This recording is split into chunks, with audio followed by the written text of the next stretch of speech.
Na Independente, Esportes em Desfile. 2h08. Muito boa tarde. Estamos de volta com Esportes em Desfile. 27 graus e meio a temperatura, 75% a umidade do ar. Apomedil. Se você busca qualidade e preço baixo na hora da manutenção, venha para o concessionário Mercedes-Benz Apomedil, em Lajeado, na BR-386, quilômetro 347, Telepeças 3726-8040. Roque Tratores, concessionária Budni, RST 453, quilômetro 28, no bairro Floresta. O telefone 3748-0597. Assine agora a NET e acompanhe as emoções do Brasileirão 2012. Ligue 10-621, NET, o mundo é dos nets. E Lojas Prata, sua vida nos inspira. Lojas Prata com nova filial na cidade de Arroio do Meio. Tá muito bacana a loja. Lojas Prata. Canal 20 da NET, TV Informativo. Todos os dias o Esportes em Desfile no ar pela TV Informativo, com reprise a 1h da tarde. O Calunga tá ali, né, nas filmagens, tudo certinho, guri? Tudo beleza? Então tá. E o Luca Lunardi na mesa de áudio, na parte técnica da Rádio Independente. Fazer um registro, mas essa aí, a respeito de manter, pelo menos, pela minha linha de corneta que fiz com o Fernandão, manter aí pelo menos a coerência. Quando o técnico Fernandão resolveu expor o grupo publicamente, eu falei aqui nesse microfone de que entendia que o que ele disse foi correto, mas não era ele que tinha que dizer aquilo publicamente. Ele deveria então ter usado a chamada tese da economia interna, resolver isso lá nos bastidores, nos vestiários, e não se expor publicamente. Isso era coisa para presidente, para diretor e coisa e tal. E aí o Fernandão, né, disse o que disse e colocou todo mundo no bolo. O técnico Vanderlei Luxemburgo não está muito longe disso. Não está muito longe disso. Quando ele é perguntado nas coletivas a respeito de fulano de tal, quando entrou, ele deu uma mexida diferente, deu uma dinâmica diferente, ele pode estar ganhando a condição de titular. E aí o Luxa logo, não, eu não gostaria de falar na individualidade, eu gostaria de falar no grupo. Quando o Grêmio perdeu para o Palmeiras, ele torrou o Rondinelli, que errou o pé em bola lá na área do adversário, e no contra-ataque o Palmeiras fez o gol na Copa do Brasil. E sábado ele fez a mesma coisa com o Leandro. Não é que os dois não falharam, mas ele podia ter preservado. 2 meninos. Ele não torrou ainda ninguém dos cascudos. Daí é coisa de economia interna. Nós temos que resolver isso lá no vestiário. É coisa nossa, coisa parecida. Eu acho que ele expôs demais. O Rodinelli já desapareceu. E o Leandro... Bom, a gente tem as questões da limitação do Leandro, mas...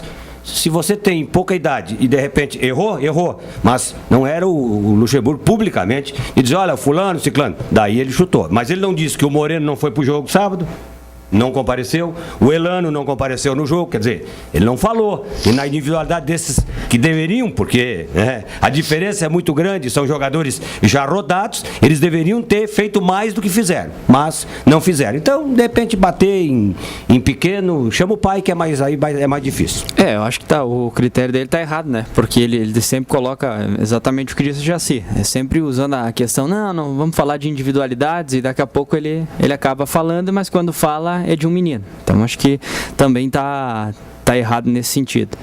E agora, ninguém discute, né, do Leandro, a gente já vem falando há horas aqui. O Kleber pelo menos voltou a marcar, foi um gol simples, mas estava no local certo. Agora o Leandro... Ele poderia ter usado o mesmo critério do Leandro com o Marcelo Moreno contra o Atlético Mineiro lá em Minas. Exatamente, que olha, não sei se não foi... até mais fácil para fazer. Eu ia dizer que estava até mais fácil. Não tinha nem goleiro. Chutou para fora, é do jogo? É do jogo. Só que daí ele não expôs o Marcelo Moreno individualmente. Ele falou do coletivo. Então, errou. Eu acho que o Leandro perdeu a grande oportunidade de matar o jogo. Ele tinha a bola do jogo no pé. Duas vezes, né? A segunda eu até te diria que foi uma coisa mais... Mas a primeira estava pifado. Deu para pensar. Não, ele foi fazer... Demorou para chutar, né? Ele foi inventar. Não demorou para chutar. Para fazer gol bonito. Ele foi dar o drible no cara, esperou o zagueiro vir para dar o drible, para fazer gol bonito. E aí ele perdeu a passada. Mas eu acho que daí expôs o jogador. Vou manter a minha coerência no aspecto do Fernandão com o Luxemburgo. Eu vou até na linha do Luxemburgo, pelo que ele disse na coletiva do último fim de semana. Uma coisa é tu perder o gol, a outra coisa é o que o Leandro fez, né? O Leandro, ele nem perdeu o gol, ele nem conseguiu driblar e não conseguiu arrematar. Sendo que ele estava na cara do goleiro, né? Felipe, ali domina e chuta. Se tu errar, tudo bem. Tu errou, perdeu o gol, tu pode ser cobrado. Agora o que ele não pode fazer é o que aconteceu sábado. Ele não conseguiu driblar, ele não conseguiu arrematar e ainda o Grêmio perdeu uma grande chance. Isso, eu tenho o mesmo pensamento que tu.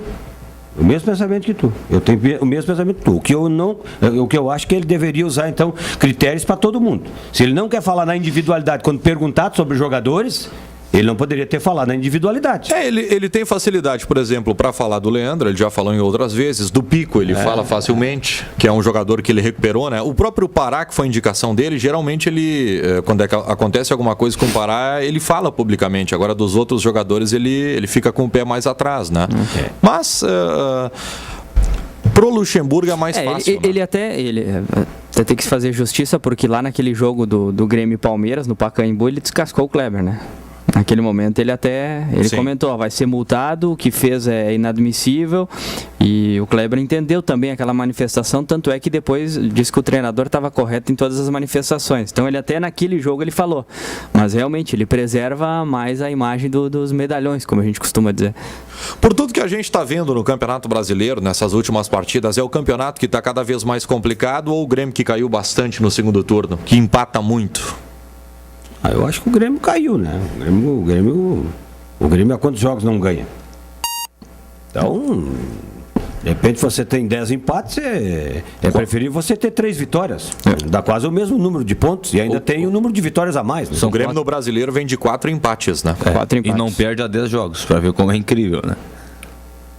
Então eu acho que o Grêmio caiu, algumas peças elas acabaram chegando no limite, é muito jogo, isso tem que ser levado em conta. Por exemplo, o Inter jogou no sábado, volta a jogar agora só no domingo. O Grêmio já joga amanhã. O Grêmio joga amanhã e depois joga no sábado. No sábado. Quer dizer, mas é um dia, tem viagem, tem tudo isso, sei lá, tá voltando da Bahia. Então tem que dar, a gente tem que levar aqui isso também. O Grêmio não tem esse descanso. Agora, e jogadores, por exemplo, que... O bom é que o Grêmio joga 3 em casa agora, seguida. O que eu acho que tá errado é agora preservar na Copa Sul-Americana, né? Não, mas não vai, né? Não vai. O Chaba já trouxe a informação de que o Grêmio joga completo. E tem menos mal, né? E tem o seguinte detalhe, olha, do jeito que as coisas estão se encaminhando, Moisés, o Grêmio vai ficar com a 4ª colocação. Tu acha que perde pro São Paulo? Eu acho que sim, mas... Se ele não acertar o passo, porque o São Paulo não tem só o jogo do Grêmio, né? O São Paulo tem 5 jogos que nem o Grêmio. Só que o São Paulo vem a 5 jogos, né? Empilhando.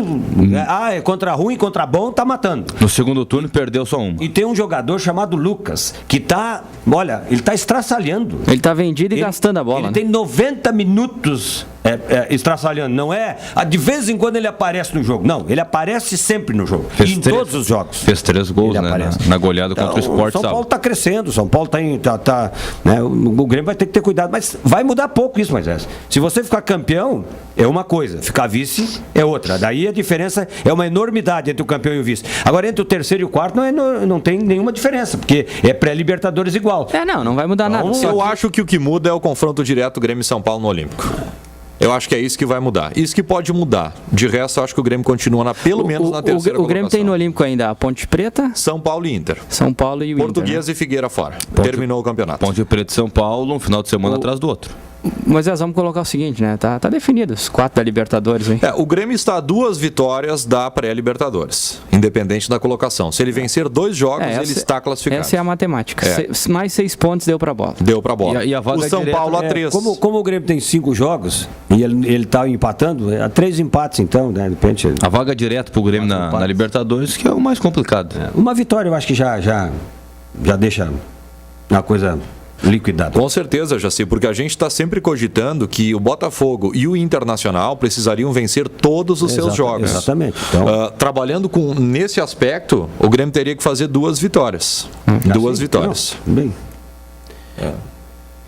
E o São Paulo 3. E vamos combinar, né? Não pode passar da Ponte Preta essa vitória, hein? Que deu, né? De empatar no Olímpico.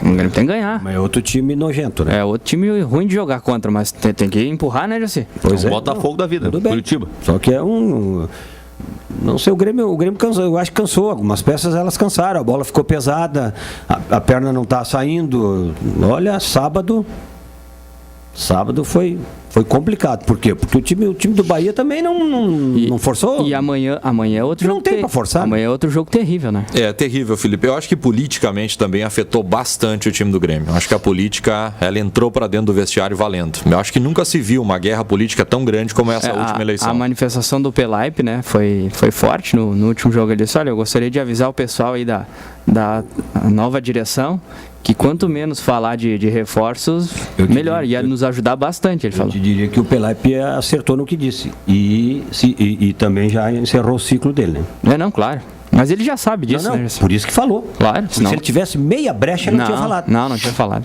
E por tudo que fez, eu acho que injustamente, né? Pelaipe tá saindo do Grêmio. Não, com certeza. Por tudo que ele fez... Eu não vejo um outro nome pro lugar dele. Felipe, me cita um diretor executivo de futebol que tenha tido tanto sucesso nesses últimos anos com o dinheiro que tinha na mão.